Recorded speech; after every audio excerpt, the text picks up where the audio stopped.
Someone asked me the other day, what if the forex market should crash? Well, the question is very, very funny. Well, anything can happen, but I don't really think the forex market can ever crash because of the participants in the forex market. Before the end of this video, I'll be sharing with you participants in the forex market and reasons why I don't think the forex market will ever crash. Well, I think the people asking this thing are people who have experience with the crypto market or the stock market that has crashed in the past. I don't really think forex market can crash because in forex markets we are dealing on currencies, different countries' currencies. People will always need currency, or rather, every country has a currency. People will always travel to another country for business or for education. And when you're traveling to all these countries for education or business, you need to transact, you need to convert your country's currency to their own country's currency. That's what we do in Forex. And the nature of people who participate in this Forex market makes it look very impossible for the Forex market to ever crash. Number one set of people that participate in the Forex market, and they're the biggest participants in the market, are the central banks. Every country has a central bank. I don't know if you know any country that doesn't have a central bank. You could tell me their name in the comment section so I can study about them. The last time I checked, every country I know has a central bank.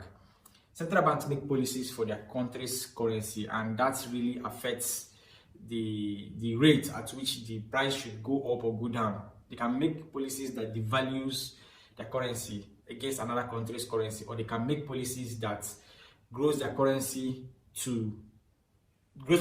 against another country's currency. For the past how many years now, the dollar has been gaining value against the naira. Naira has been losing value. This is due to policies and rules that are in the country. That's what is really affecting the growth or the fall of the naira. So central banks makes policies, and the better the policies, the better the economy. So central banks are the first participants in the forex market, and they make the policies. So they are the drivers of the forex market. Every country has their own central bank. Now, the second set of people that move the forex market, or the second participants in the forex market, are the commercial banks. The commercial banks takes their orders from the central banks.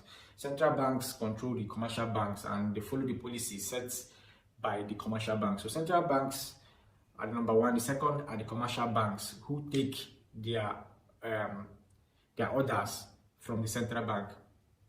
The second, or the third set of people that participate in the forex market are the big business owners. These are the oil importers, the car importers, people who import things in large quantity. They also have the major role to play in the forex market. They are participants in the forex market, because someone who is importing oil to a different country, you wouldn't be paying, or you wouldn't be paid with the local currency of that country. They need to convert it to your own country's currency. Or rather, even if you should take payment in that country's currency, while going to your own country, you will have to convert it to your own country's currency. Forex exchange or forex transaction has been taking place at that moment. So big business owners, importers, exporters, they are participants in the forex market.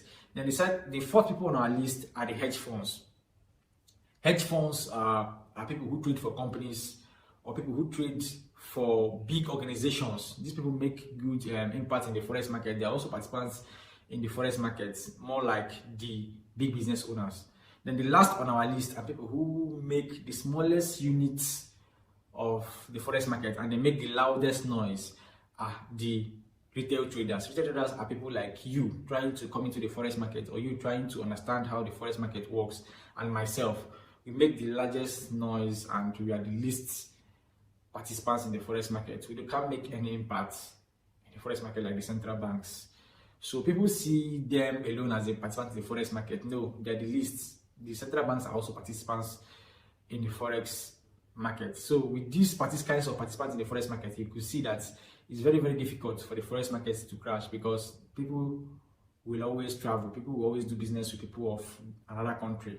And doing this business involves money, different countries' currency. There can't be a global currency which every country is using. No, every country will have their own currency. And so far as there's an exchange of different countries' currency, the forex market will continue to be in existence. Let me know what you think in the comment section. Do you think that the forex market can never crash? If you think, you can drop in the comment section. I would like to read and learn from your opinion. So guys, if you're new to this channel, give us a thumbs up if you love. Subscribe to the channel. More videos like this will be coming your way. Let's meet in the next one.